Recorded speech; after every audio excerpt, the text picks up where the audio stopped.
particle physics, we use nucleid notation to represent nuclei, and it's very similar to what you have in the periodic table, but not exactly the same.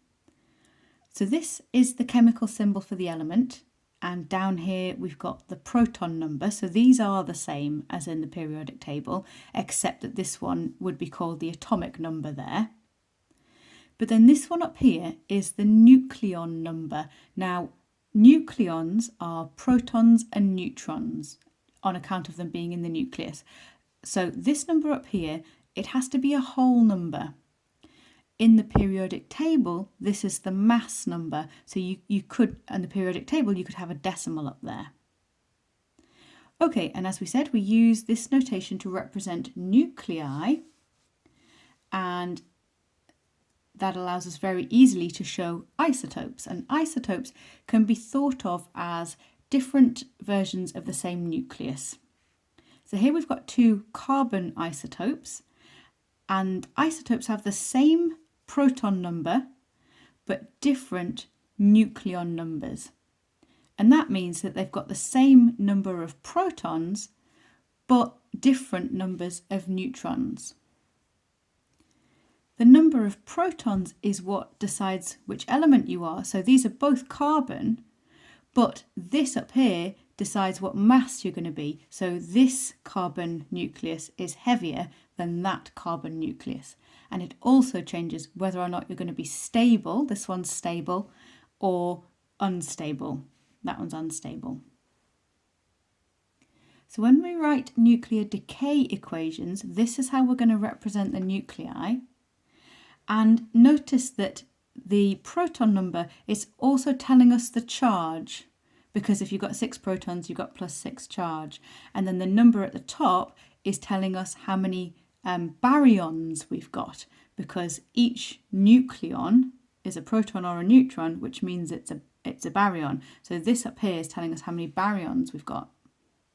So when we represent other things in decay equations, we're going to put the charge at the bottom and the number of baryons at the top. Okay, so that means that an electron is going to be represented like this.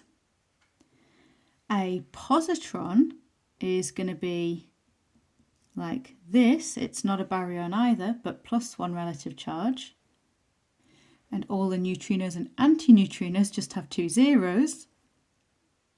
There's the muon and the antimuon. There's the proton and the neutron. They're both baryons. This one has +1 charge and this one has 0. And then you'll be familiar with the alpha particle, 2 protons and 2 neutrons, a gamma ray, no charge and no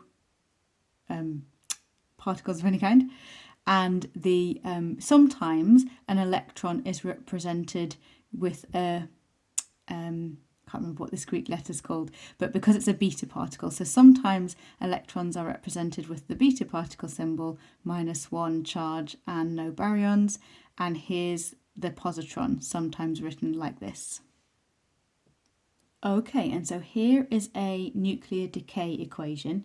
Now this one is a weak interaction, and we'll be talking more about weak interactions in the next 2 videos. But again, just so that we can do this question, if I tell you that in absolutely all interactions, charge, the number of baryons, and the number of leptons has to be conserved. With that information, have a go at this question. Okay, so remember we've said that the bottom number tells us the charge and the top number tells us the number of baryons. So before the interaction, we've got 53 plus 53 charge. And so then we've got 50, afterwards we've got 54 minus 1 is 53, so that's fine. So that means that this particle must have 0 charge. And then baryons, we've got 131 before, 131 after, plus 0, so this has to be 0 baryons as well. Okay, and lastly, lepton number.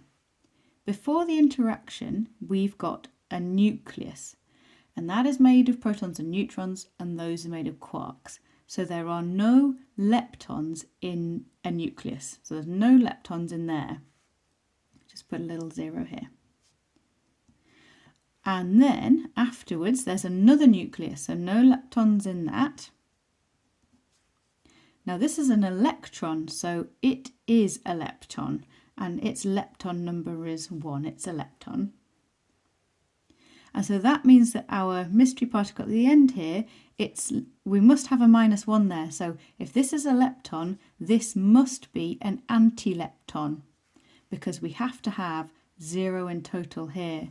So it has to be an antilepton. Okay, so we can answer the question now. Which of these is a property of particle Y? It's an antiparticle. And you may be able to notice, you may be able to say exactly what it is.